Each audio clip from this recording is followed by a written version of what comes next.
Imaginez un homme dont le nom est un secret, connu seulement de Dieu. Un nom qui reflète la lumière de la guidance, mais reste invisible aux yeux des hommes. Aujourd'hui, nous explorons le mystère du nom du Mahdi. Assalamu alaikum wa rahmatullahi wa barakatuh. Dans cette vidéo, nous allons tenter de déchiffrer certaines énigmes autour du Mahdi, celui qui apparaîtra à la fin des temps pour rétablir la justice et la vérité sur terre. Avant tout, rappelons-nous, la Mahdiya est un don divin. Ce n'est ni un titre que l'on revendique, ni un rôle que l'on choisit. Elle appartient à celui qui sait tout et voit tout. Le Mahdi, une mission divine et cachée. Le Mahdi véritable ne cherchera jamais la reconnaissance des hommes. Il ne marche pas pour être acclamé, ni pour briller aux yeux de ceux qui l'entourent. Même ceux qui lui sont les plus proches, les plus intimes, peuvent rester dans l'ombre de l'incompréhension. Les cœurs humains, souvent accrochés aux apparences, peuvent ne pas voir immédiatement ce qui est évident pour Dieu. Et c'est là toute la subtilité de sa mission. Elle n'est pas dictée par le regard des hommes, mais par le souffle divin, par l'instant précis où l'action et le temps s'alignent parfaitement, selon la volonté d'Allah. Rien dans le Mahdi ne s'impose par la force de la personnalité ou par le spectacle. Il ne se met pas en avant, et sa modestie est telle qu'elle confond ceux qui cherchent le signe visible, le prodige, le héros à la stature imposante. Sa reconnaissance ne peut être forcée et elle ne peut être simulée. Tout prétendant qui se dresse pour attirer les regards, qui cherche à s'ériger comme guide par ses propres moyens, trahit en réalité son incapacité à incarner la vérité.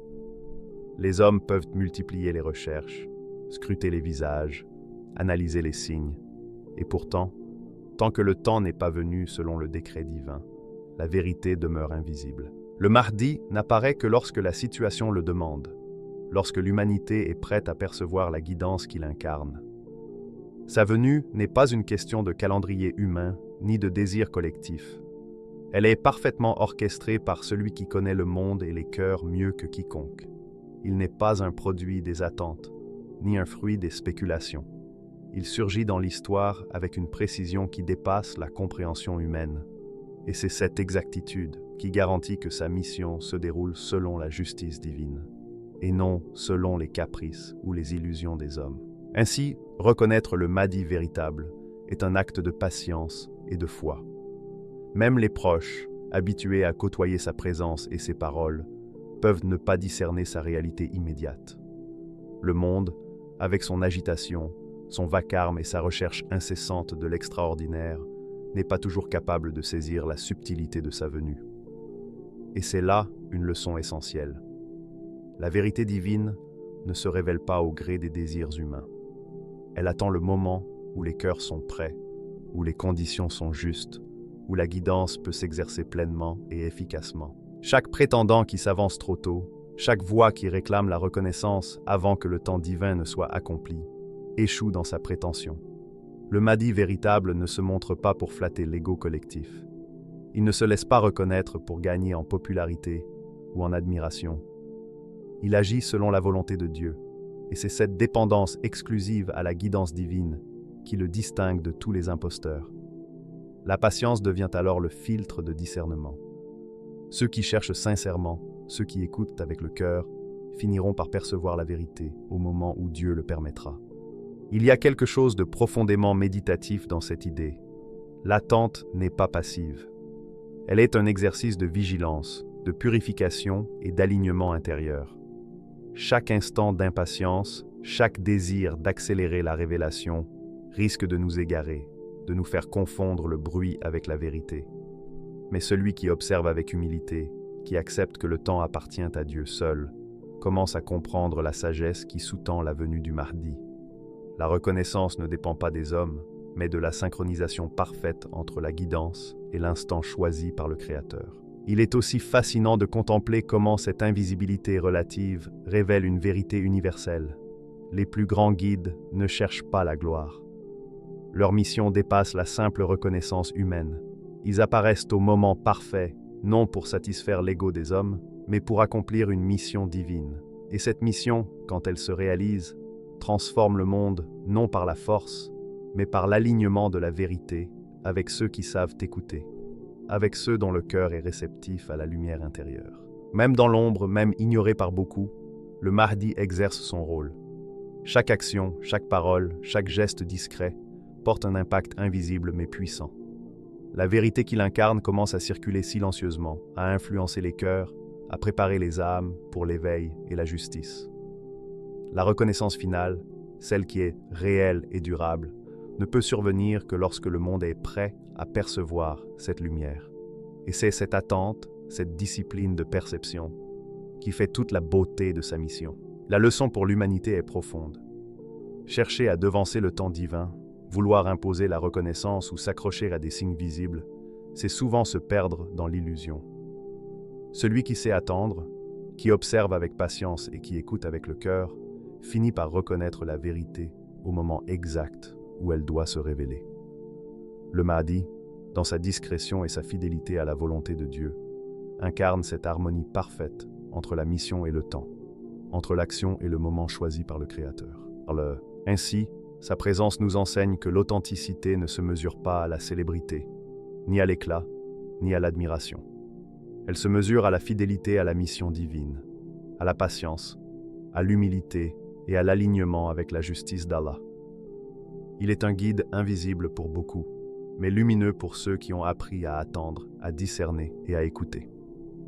Aucun imposteur, aucun prétendant ne peut reproduire cette harmonie subtile entre mission, temps et guidance. Le Mahdi véritable est donc un rappel constant que la reconnaissance ne vient pas des hommes, qu'elle n'est pas immédiate et qu'elle ne dépend pas du regard collectif.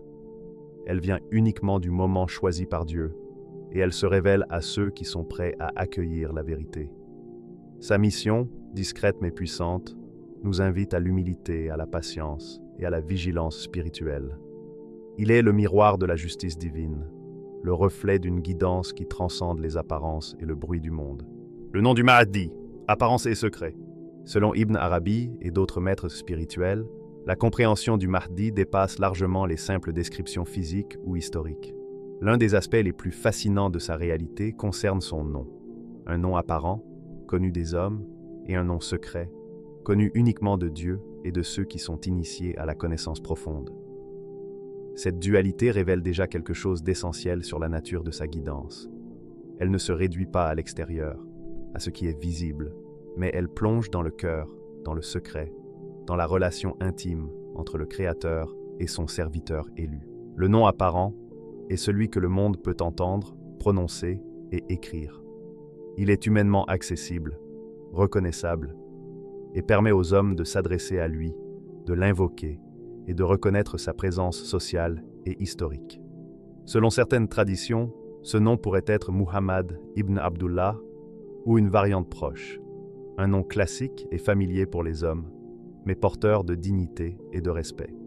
Cependant, l'importance de ce nom n'est pas dans sa particularité, ni dans sa fréquence dans l'histoire humaine.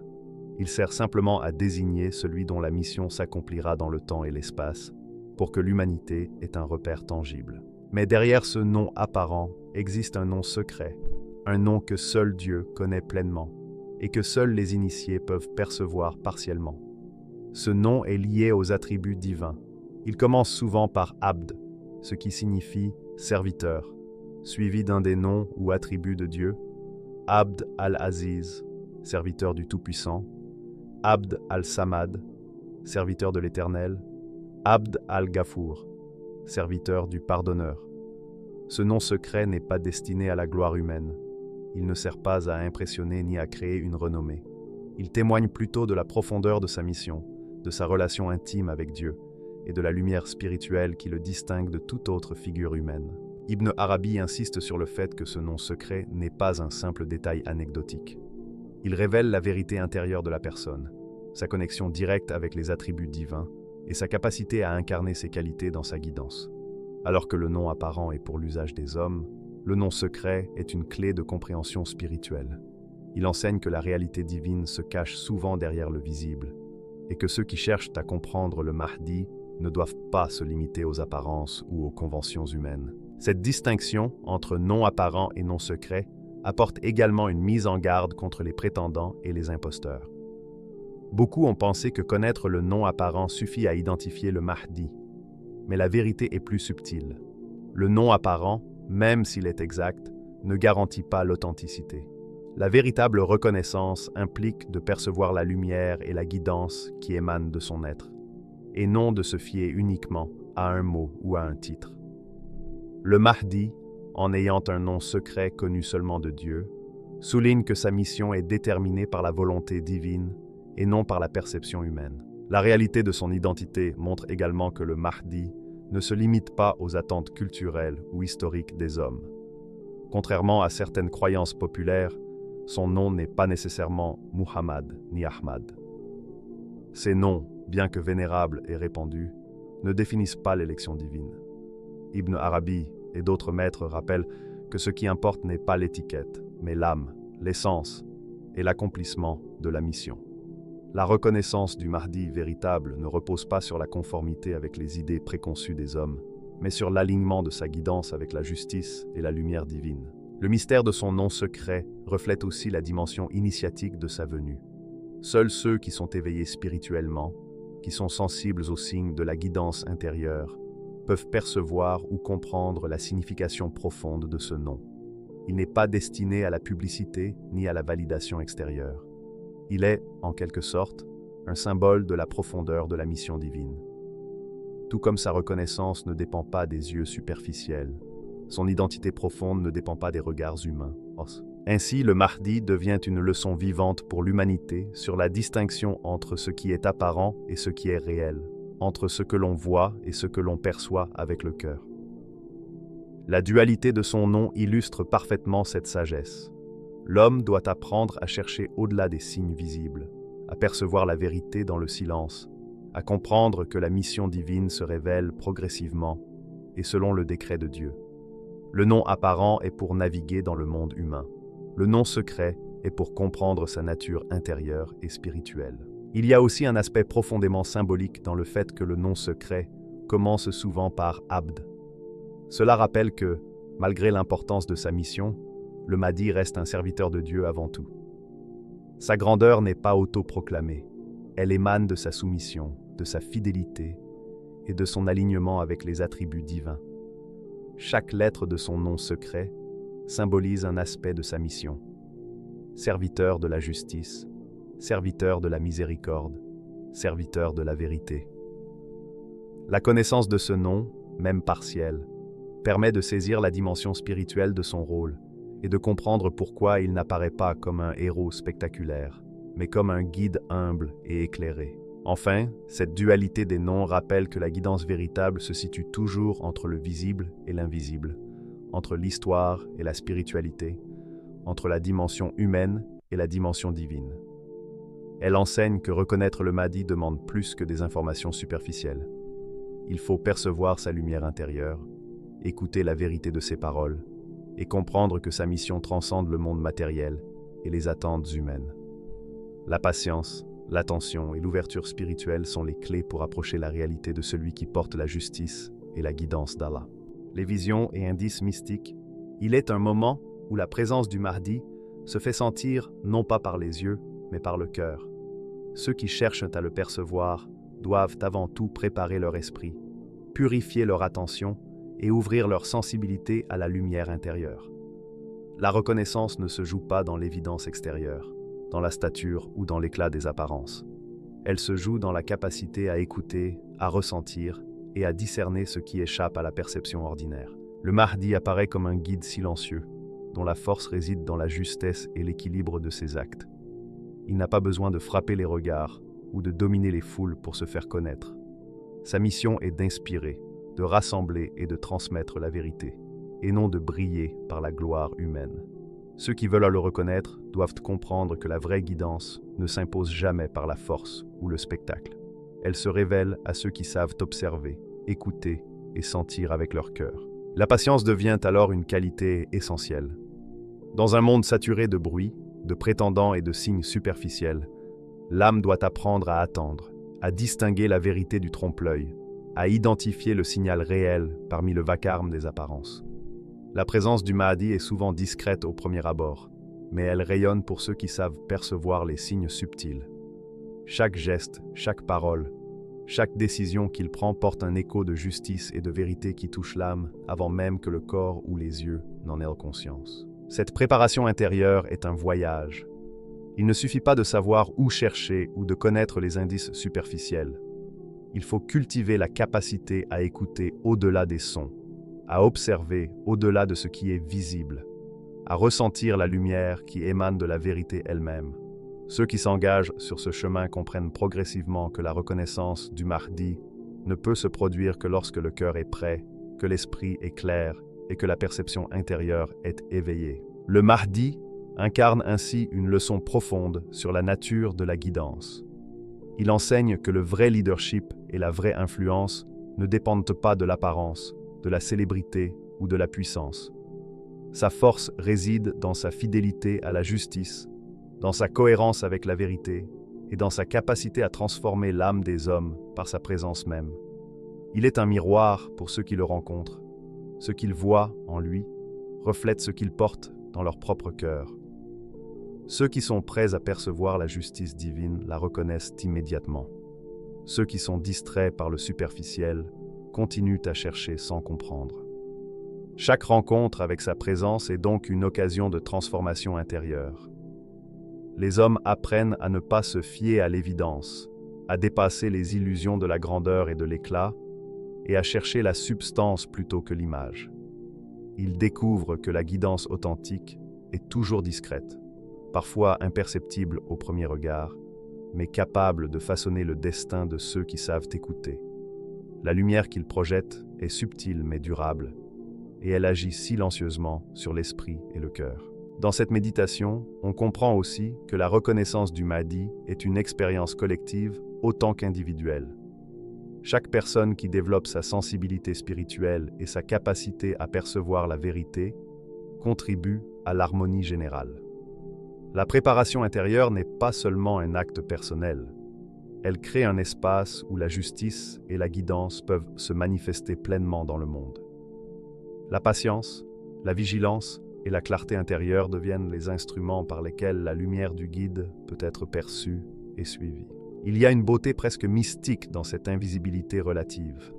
Dans un monde où tout semble se mesurer à l'éclat et au bruit, la discrétion du Mahdi devient un enseignement vivant.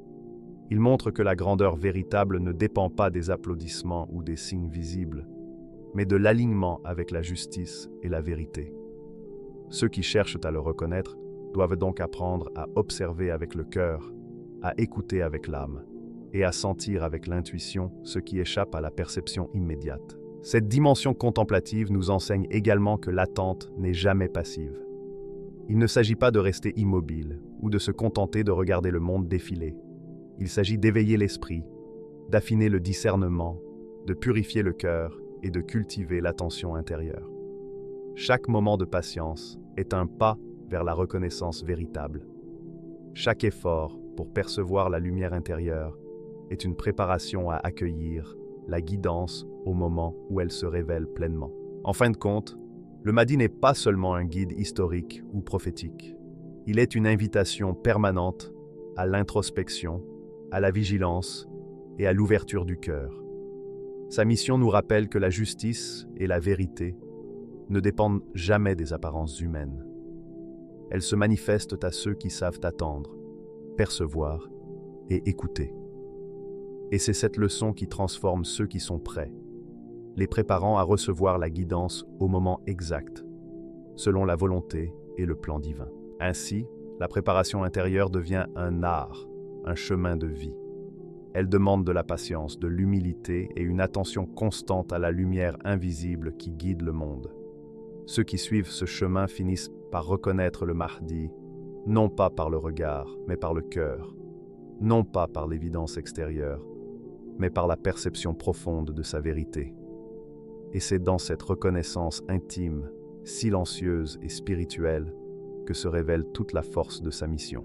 La prudence, le secret avant tout. Le Mahdi ne se révèle pas volontairement. Sa présence, sa mission, son nom véritable ne sont pas destinés à être exposés au monde. Ce n'est pas par arrogance ni par mystère gratuit qu'il reste discret. Sa discrétion est une protection, un bouclier invisible autour de la vérité qu'il incarne. car la guidance qu'il porte est fragile face à la superficialité des regards et à l'incompréhension des cœurs.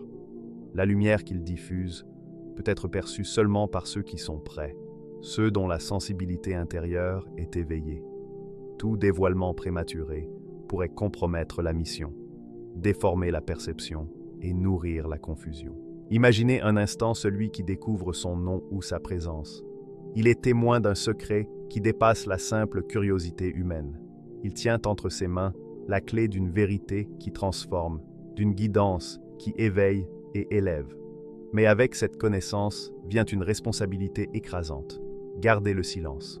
Le moindre mot, le moindre indice livré à la légèreté du monde peut devenir une arme contre la mission elle-même. Les hommes sont prompts à juger, à se moquer, à interpréter mal ce qu'ils ne comprennent pas. La vérité, exposée sans préparation ni profondeur, peut être attaquée, ridiculisée ou déformée. Ibn Arabi insiste sur ce point avec une intensité solennelle. Cacher ce qui doit être caché. Ce n'est pas une question de secret pour le secret, mais une protection de la vérité. La lumière qui émane du Mahdi est trop précieuse pour être diluée par la superficialité des mots humains. Ceux qui cherchent à dévoiler ce qui doit rester discret risquent de transformer un symbole de guidance en simple objet de débat ou de moquerie. La vérité a besoin d'espace, de préparation et de respect pour s'épanouir dans le cœur des hommes. Exposer prématurément sa réalité, c'est risquer de l'éteindre dans l'incompréhension. Cette discrétion n'est pas seulement un acte stratégique, elle est aussi profondément spirituelle. Elle rappelle que la vérité divine n'est jamais un spectacle à admirer, mais une force subtile qui transforme silencieusement ceux qui savent écouter. Le Mahdi ne cherche pas à impressionner ou à dominer par la visibilité. Sa mission est invisible aux yeux superficiels, mais puissante pour ceux qui ont appris à percevoir la lumière dans la sobriété. Et c'est cette tension entre la force intérieure et la discrétion nécessaire qui définit sa véritable grandeur. Imaginez un monde où la moindre information sur lui serait exposée sans discernement. Les hommes avides de sensations pourraient confondre les signes, s'accrocher à des interprétations erronées et perdre le fil de la guidance. Même les djinns, dont l'intelligence et la ruse surpassent souvent la nôtre, pourraient tenter de manipuler cette vérité pour semer le doute et la confusion. Cacher le secret n'est donc pas un simple conseil. C'est un impératif de survie spirituelle, une protection pour que la mission puisse se déployer selon la volonté divine. Ce silence imposé ne signifie pas un retrait du monde. Au contraire, il amplifie l'impact de chaque parole, de chaque geste, de chaque présence. La rareté rend la lumière perceptible, la discrétion intensifie l'attention de ceux qui cherchent sincèrement, et l'absence de spectacle oblige l'âme à se tourner vers l'essentiel. C'est une leçon profonde. La véritable guidance ne se mesure pas à la popularité, à la visibilité ou au bruit qu'elle produit, mais à la transformation qu'elle opère silencieusement dans le cœur de ceux qui sont réceptifs. Ainsi, la découverte du Mahdi devient une responsabilité morale et spirituelle. Celui qui entre en contact avec la vérité doit comprendre que son rôle n'est pas de la diffuser publiquement pour prouver qu'il a vu ou compris. Il doit protéger le secret, respecter le timing divin et agir avec prudence. Le silence devient un acte de loyauté envers la mission, une forme de discipline intérieure qui respecte le plan divin et les rythmes invisibles de la guidance. Ibn Arabi souligne aussi que ce silence protège contre les attaques et la moquerie. La vérité est fragile face au jugement hâtif et à la superficialité humaine. Les moqueries, les rumeurs et les critiques peuvent détourner les esprits, affaiblir la foi et transformer ce qui était lumière en confusion. En gardant le secret, les initiés permettent à la lumière du Mahdi de se déployer dans un espace sûr, où elle peut atteindre les cœurs sensibles et éveillés, ceux qui sont prêts à percevoir la profondeur de sa mission. Il y a, dans ce devoir de discrétion, une beauté presque sacrée. Il enseigne la patience, la prudence et la fidélité. Il montre que la connaissance est un poids et une responsabilité, et que la vérité divine ne peut être manipulée à la légère. La mission du Mahdi ne peut être comprise par la simple curiosité ou par l'excitation des foules. Elle demande un engagement intérieur, un respect du secret et une capacité à percevoir l'invisible avec l'intuition et le cœur éveillé. En fin de compte, cette leçon nous parle à tous. Elle nous rappelle que certaines vérités ne sont pas destinées à l'évidence ou à la validation publique. Elles exigent discrétion, patience et respect. Le Mahdi, par sa présence et par la nécessité de garder son nom et sa mission secret, incarne cette sagesse. La vérité est fragile, la guidance est précieuse, et l'exposition prématurée peut compromettre ce que Dieu a prévu. Le silence devient alors un acte de protection, un moyen de préserver la lumière pour qu'elle puisse illuminer le monde au moment exact, dans la manière exacte, selon le plan divin. Le Kunya est la lignée. Au-delà de son nom, le Mahdi possède également un titre honorifique, un Kunya, qui révèle à la fois respect et lien familial, mais dont la portée dépasse la simple identification humaine. Ces titres, comme Abu Qasim, Abu Saleh ou Abu Abdullah, ne sont pas des étiquettes destinées à flatter l'ego ou à établir une renommée. Ils sont des signes subtils, des indices de son rôle et de sa position dans la lignée de l'histoire spirituelle. Le titre ne sert pas à impressionner, il sert à guider et à rappeler le lien avec ceux qui l'ont précédé dans la mission de justice et de vérité. Ce titre, comme le nom secret, est enveloppé de mystère. Il est à la fois connu et caché. Connu pour ceux qui ont l'oreille attentive et le cœur prêt à percevoir la guidance. Caché pour ceux qui ne sont pas encore préparés à recevoir la vérité. Il ne s'agit pas d'un secret destiné à créer de la confusion, mais d'une protection pour que l'essence de sa mission ne soit pas détournée ou déformée. Comme un phare dont la lumière éclaire seulement ceux qui sont dans la direction juste, ce Kunya agit comme une balise pour l'âme éveillée. Certaines traditions précisent également que son grand-père est Hussein, un détail qui ancre le Mahdi dans une lignée spécifique, mais encore une fois, les informations exactes demeurent un secret divin. Cela montre que, même dans les aspects généalogiques, la révélation de sa véritable identité n'est pas destinée à satisfaire la curiosité humaine. Les détails qui nous parviennent sont fragmentaires, symboliques, et orientés vers la guidance intérieure plutôt que la reconnaissance extérieure. Chaque indice, chaque nom, chaque lien familial est un reflet discret de la vérité, une invitation à la contemplation plutôt qu'une preuve tangible. Le Kunya et la mention de son grand-père servent à rappeler que la mission du Mahdi est enracinée dans l'histoire et la continuité spirituelle. Elle n'est pas un événement isolé ni un phénomène soudain. Elle s'inscrit dans une lignée de justice, de courage et de fidélité à la vérité.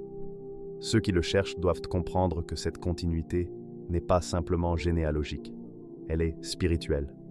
Le lien avec ses ancêtres illustre la transmission d'une lumière, d'une mission et d'une responsabilité, rappelant que le Mahdi n'agit jamais en dehors du plan divin, ni sans alignement avec l'ordre supérieur des choses. La profondeur de ce Kunya et de la filiation souligne également la subtilité de la reconnaissance du Mahdi. Il n'est pas un guide que l'on identifie par la grandeur, la force ou le charisme spectaculaire. Sa reconnaissance repose sur la connaissance intérieure, sur la capacité à percevoir la lumière qui émane de sa personne, sur le discernement entre ce qui est apparent et ce qui est essentiel. Le titre et les liens familiaux sont des indices, mais non des garanties. Ils servent de pont vers une compréhension plus profonde de sa mission et de sa guidance. Cette dimension mystérieuse et initiatique fait du Mahdi une figure qui attire la curiosité, mais qui exige aussi un respect et une prudence particuliers.